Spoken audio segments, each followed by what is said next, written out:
All right, everybody. Today's story is about a guy who spent 14 years building up a company's sales and training division from nothing. He was the top performer, the closer, the guy who turned walk-ins into repeat customers and new hires into competent employees. Then the company got bought out by a new owner who looked at the books and thought, I can do this cheaper. She tried to slash his pay to minimum wage on a 0 hours contract. When he refused, she fabricated gross misconduct charges. What she didn't count on was the fact that this man recorded every word of the disciplinary meeting, had an employment lawyer on speed dial, and knew more about labor law than she knew about the business she just bought. His replacement quit on day one. The company barely survived. And the settlement check? Let's just say it had a lot of zeros. Buckle up. The new owner tried to cut my pay to minimum wage after I'd built the business for 14 years. I recorded the meeting, hired a lawyer, and watched the company collapse without me. I want to share what happened to me because I think a lot of people in similar situations don't know their rights. And knowing your rights, as it turns out, is worth more than any pay raise. My name's Garrett. I'm 41. For 14 years, I worked as the senior training and sales coordinator for a mid-sized service company in the Midwest. I'll keep the details vague enough that nobody can identify the business, but think home improvement, residential services, the kind of company where customers call, someone shows up, does the work, and bills them. We had maybe 35 employees at our peak. I was one of the first 10. When I joined at 27, the company was small and rough around the edges.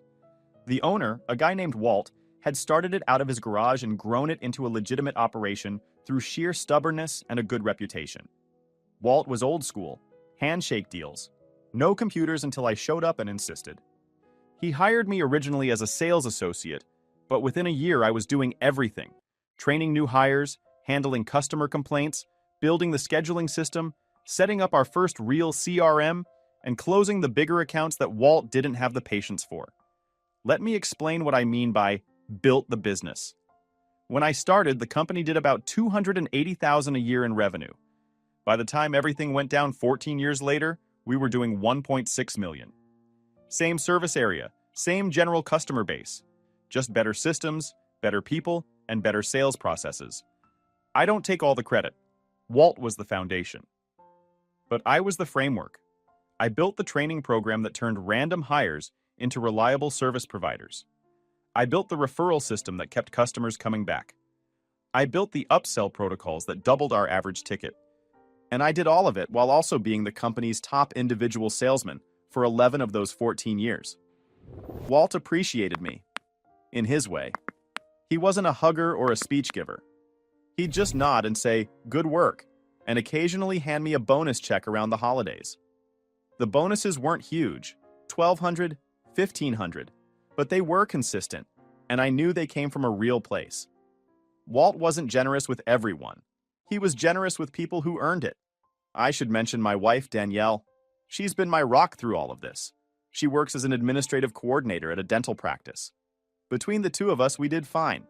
Not rich, not struggling. Mortgage on a 3-bedroom house, 1 car payment, a dog named Ringo, after the Beatle, not because he fetches rings, although he does fetch socks, which is close enough. We were comfortable. The kind of comfortable where you don't check your bank account before buying groceries, but you do check it before buying furniture. Anyway, about 2 years ago, Walt decided to sell. His health wasn't great, bad back, knee problems, the kind of accumulated wear from 30 years of physical work. He didn't have kids who wanted the business. He'd talked about it casually for years, and finally a buyer came along. The sale process took about 4 months. During that time, Walt pulled me aside one afternoon in the parking lot. It was one of those random moments where he'd linger by his truck like he had something to say, but didn't know how to start. He finally said, "Garrett, whoever buys this place, you're the reason it's worth buying. I hope they understand that." I said, "I hope so too." He said, "I told them about you. Told them you're the most important person in the building." I appreciated that. I still do. But telling someone about value and making them contractually obligated to respect it are two very different things. Walt did one. He should have done both. The buyer was a woman I'll call Margot. Margot came from a completely different industry. She'd been in retail management, running a chain of home goods stores that had been bought out by a larger company. She got a payout from that deal, and decided to invest in a local service business. Her words. She saw our revenue numbers and our customer retention rate and thought she was buying a turnkey operation. What she didn't understand, what she never bothered to learn, was that those numbers were me, not the brand, not the location, not the equipment. Me, my systems, my relationships, my training programs, my sales approach. Take me out, and the whole thing was just a guy with a truck and a phone number. Walt introduced me to Margot during the transition period. I shook her hand, showed her around, explained the operation. She nodded along and took notes on an iPad. She asked how many units we moved per quarter. I said, we don't really think of it that way. We have about 400 active customer accounts, and our average annual revenue per account is about $4,000. She looked at me like I'd spoken a different language. She said, so we're not tracking unit velocity? I said, we're tracking happy customers who keep calling us back. She made a note on her iPad and didn't ask me another question that day. Hold on. For the listeners, this is me jumping in. I want to make sure you're catching the red flags here, because Garrett might be too close to see them. Unit velocity. This woman asked about unit velocity at a home services company. That's like asking a plumber about his fluid optimization metrics. Margot came from retail, where everything is widgets and throughput. She's about to run a relationship-based service business using a home goods playbook. I'm calling her Discount Margot because she's about to discount the only valuable thing in this company, the guy standing in front of her, and mark up everything else. This is going to be beautiful and painful.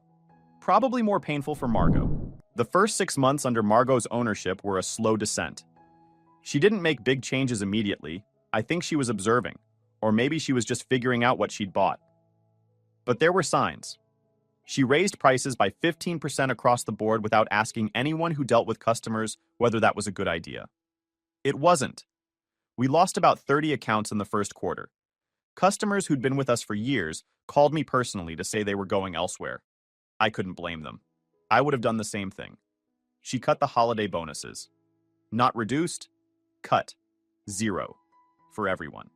She said the company needed to redirect resources toward growth initiatives. I asked what the growth initiatives were. She said she was still developing the strategy. No bonuses and no strategy. Just a vague promise and a tighter budget. She stopped approving the materials I'd been using for training. I had a whole onboarding system, binders, checklists, video walkthroughs I'd recorded on my phone, that I gave every new hire.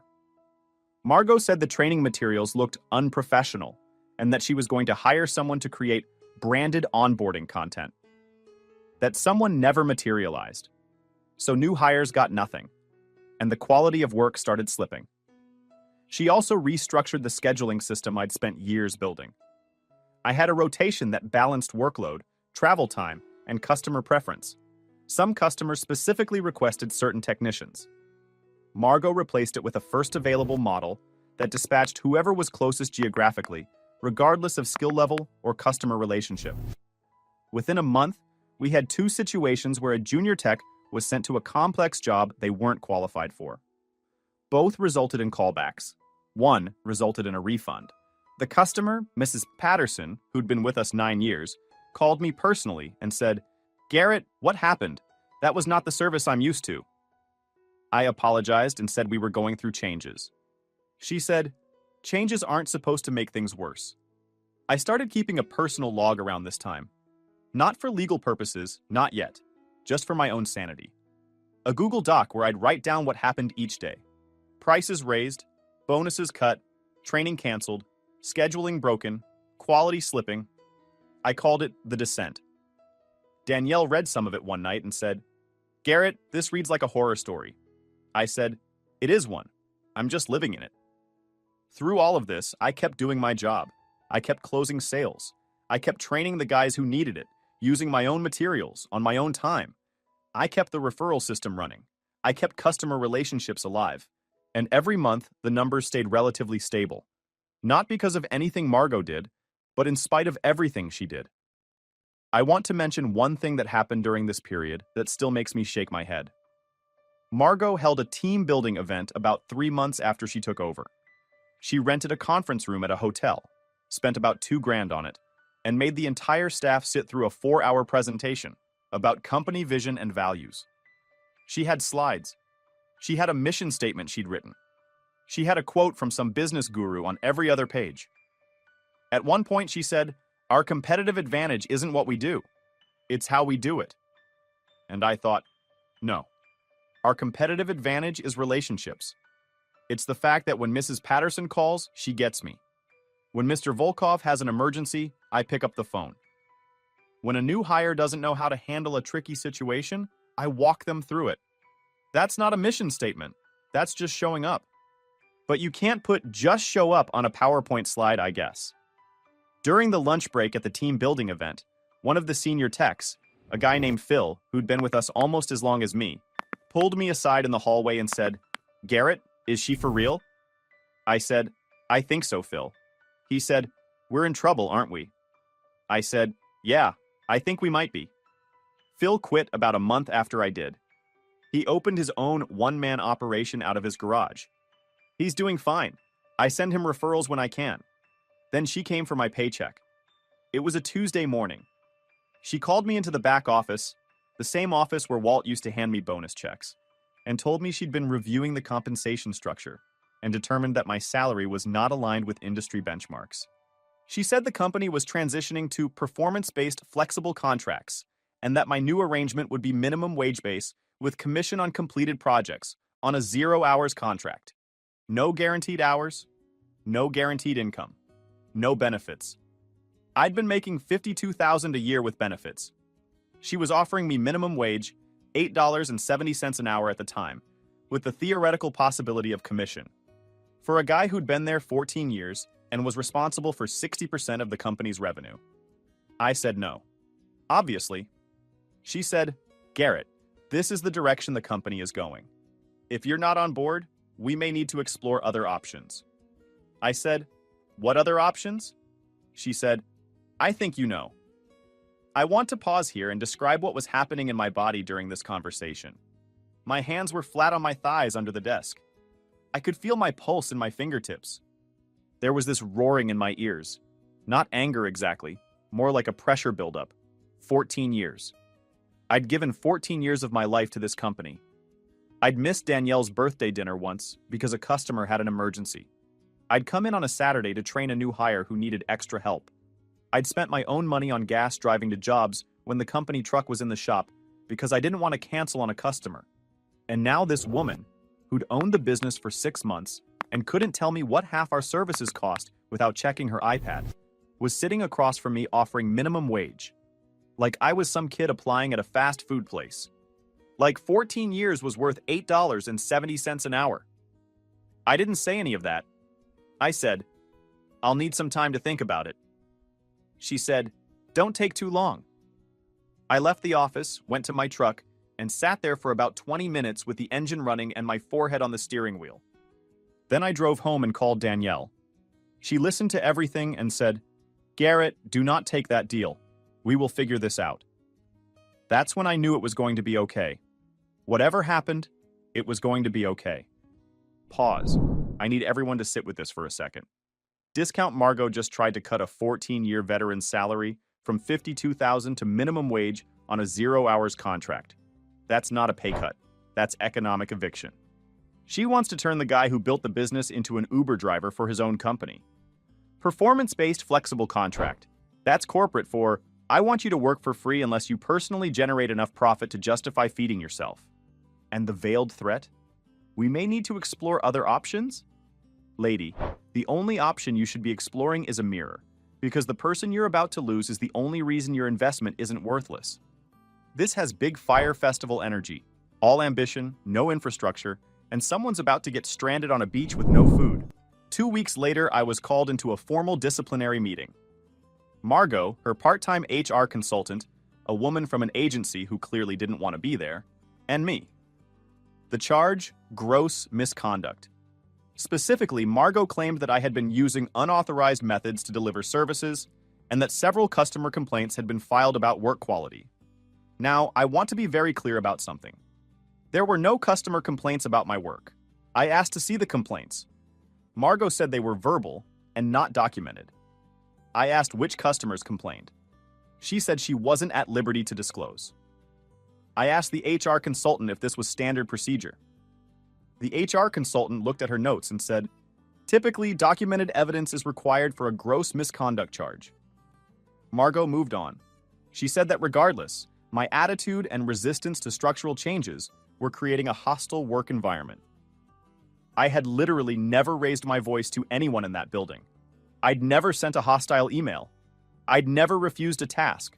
My resistance was saying no to a 90% pay cut. That was the hostile part, apparently. Here's where it gets interesting. Before the meeting, I did something that might have saved my financial future. I checked the recording laws in my state. We're a one-party consent state, which means I only need my own permission to record a conversation I'm part of. So I turned on the voice memo app on my phone before walking into that meeting, and I recorded every single word. Margot spent about 20 minutes building her case, if you can call it that. The unauthorized methods turned out to be me using my own training materials instead of the branded ones she never created. The customer complaints had no names, no dates, no documentation. The hostile work environment was me disagreeing with her compensation proposal. It was embarrassing, honestly. Not for me, for her. Even the HR consultant was shifting in her chair. At the end, Margot gave me two options. Accept the new compensation structure, minimum wage, 0 hours, commission only, or accept termination for gross misconduct with no severance. I said, I'd like to think about it overnight. She said, take the weekend. I took the weekend. And I spent every hour of it on the phone with an employment attorney named Pete, who my neighbor had recommended. Pete listened to the recording, reviewed my employment history, and said, and I'm quoting here, "Garrett, this woman just handed you a case on a silver platter. Wait. He recorded it. This man walked into a rigged disciplinary meeting with his phone recording in his pocket like he was wearing a wire in a mob movie. Discount Margot thought she was setting up a termination. She was actually recording her own blooper reel. No documented complaints, no evidence, no nothing. Just a woman with an iPad and a grudge trying to push out the best employee she'll ever have because he wouldn't accept a pay structure designed for a summer intern. Pete the lawyer just heard this recording and said, silver platter. I'm telling you, when lawyers get excited, that's when you know the other side messed up bad. This is about to cost Margot more than she budgeted. Way more. That weekend was one of the most productive weekends of my life. Pete and I talked for a total of about 4 hours across Saturday and Sunday. He listened to the full recording twice. He pulled up my employment contract, which, thank God, I'd kept a copy of in my files at home. He reviewed the company's employee handbook, which Margot hadn't changed from Walt's original version. And here's the kicker. The handbook explicitly stated that disciplinary action for gross misconduct required documented evidence of the misconduct, including dates, descriptions, and corroborating statements. Margot had none of that. Zero. She'd fired a gun with no bullets, and Pete was about to show her the empty chamber. Pete also pointed out something I hadn't considered. The recording captured Margot admitting that the unauthorized methods I was charged with were, in her own words, materials you created yourself. She literally acknowledged that I created the training system and then tried to fire me for using it. Pete said, that's not misconduct, that's initiative, and she just admitted on tape that she knows it. Danielle and I sat at the kitchen table Sunday night and she said, so what's the plan? I said, I go in Monday and I don't accept anything. Pete handles the rest. She nodded and said, good. And Garrett, no matter what happens, we're fine. We've always been fine. That's Danielle, steady as a rock when I need her to be. I came back Monday and told Margot I would not accept either option. I presented her with a letter from Pete outlining my rights under employment law, specifically that terminating a 14-year employee for fabricated gross misconduct without documentation constituted constructive dismissal and potential wrongful termination. The letter also mentioned the recording. Margot went pale. And I mean pale, like someone had turned her brightness setting down to about 30%. She asked when I'd recorded the meeting. I said, during the meeting. One-party consent state. She said, you can't do that. I said, Pete says I can. Call him if you'd like. She did not call Pete. She looked at her HR consultant. The HR consultant was studying her notes with the intensity of someone trying to teleport out of the room. Nobody spoke for about 8 seconds. 8 seconds doesn't sound long. In a conference room with a termination letter on the table and a recording on the other side of it, 8 seconds feels like 8 hours. Margot finally said, "I'll need to consult with my legal team." I said, "Of course. Pete's number is on the letter." I stood up, shook both their hands because I'm not an animal, and walked out. What followed was about 3 weeks of negotiations conducted entirely through lawyers. Margot's attorney, who I suspect told her she was in a bad position, pushed for a quiet settlement. Pete pushed for full remedy. In the end, we settled on a separation package that included 12 weeks of paid notice, at my current salary, not minimum wage, full payout of accrued benefits and unused vacation, a neutral reference letter, and a confidential settlement figure that I can't disclose, but I will say this. It had 5 digits, and the first one wasn't a 1. Or a 2. I worked through my notice period professionally. Did my job. Trained nobody because there was nobody to train. Margot hadn't hired a replacement. She seemed to think the other employees would absorb my responsibilities.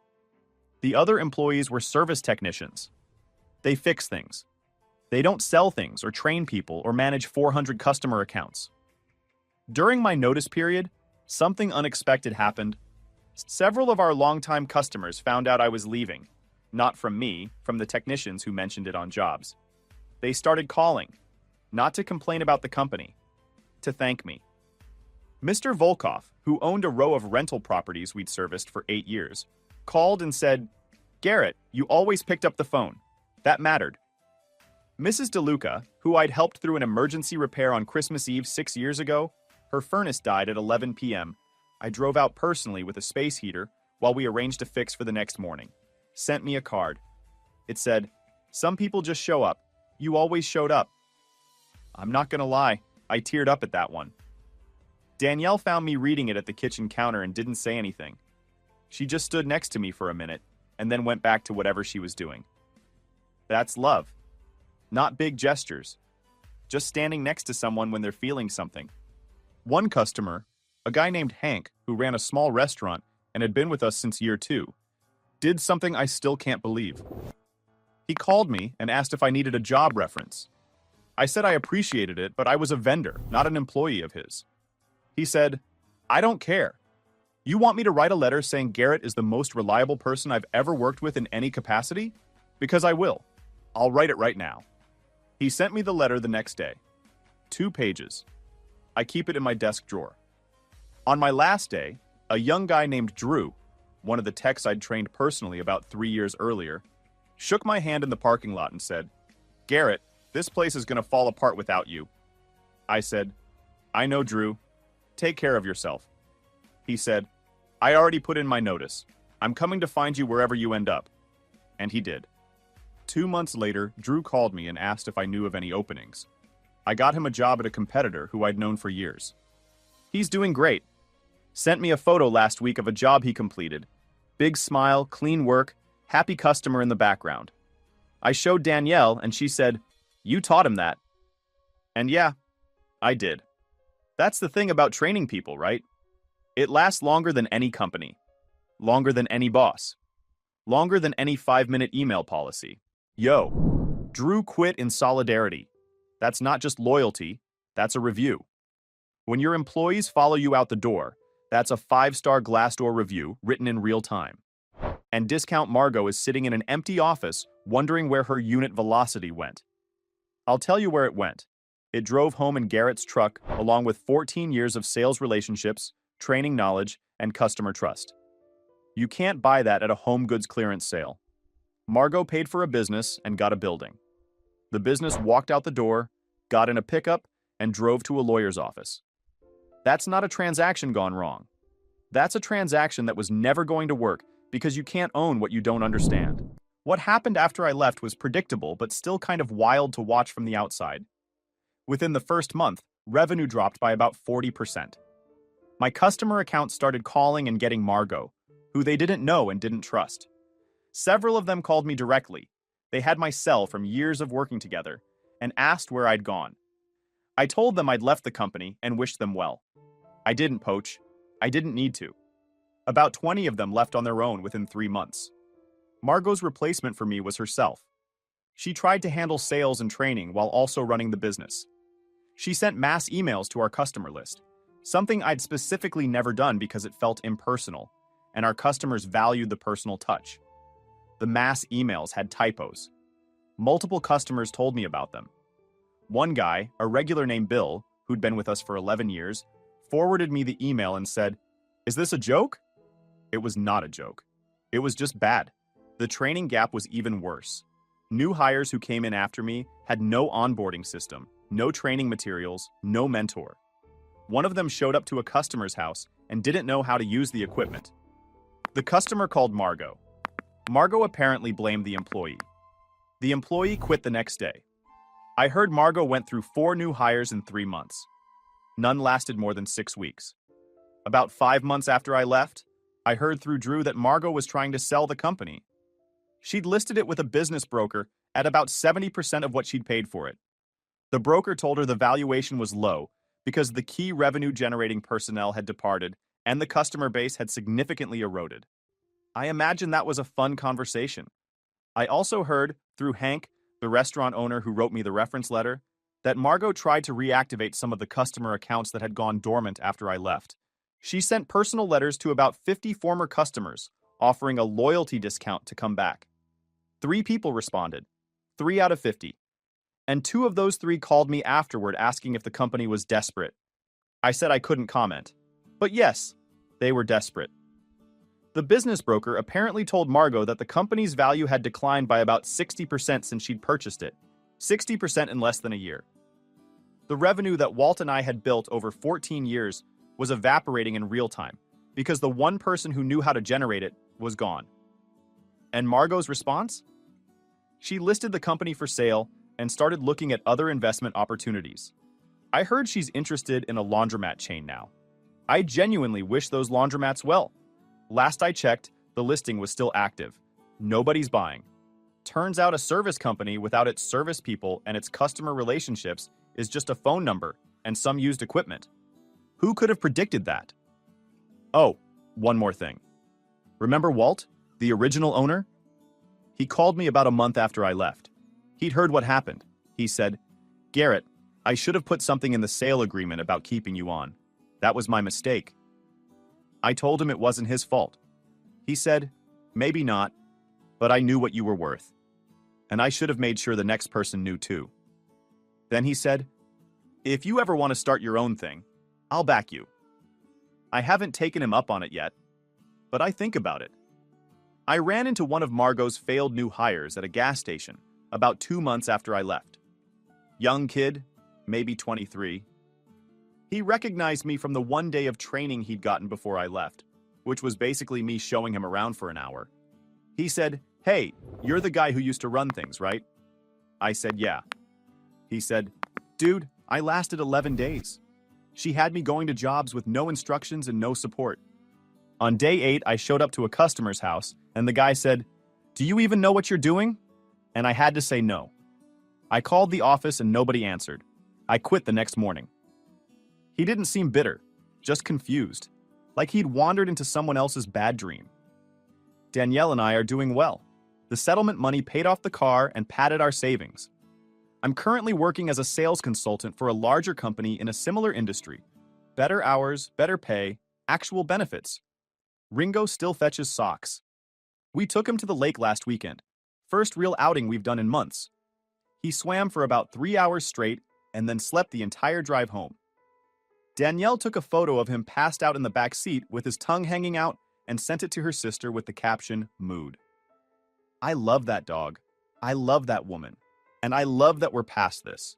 Honestly, the whole experience changed how I think about work. I used to believe that loyalty was its own reward. That if you showed up, did your best, and built something real, the people in charge would see it and protect it. That's naive. The people in charge change. The new people don't know what you built. They just see a line item on a spreadsheet and think, "I can get this cheaper." You can't. But they don't know that until you're gone. Life goes on. Final update. Pete the lawyer sent me a message last week. He said, Garrett, I use your recording in consultations now. Not the actual audio. I describe the scenario. It's my go-to example for how not to conduct a disciplinary meeting.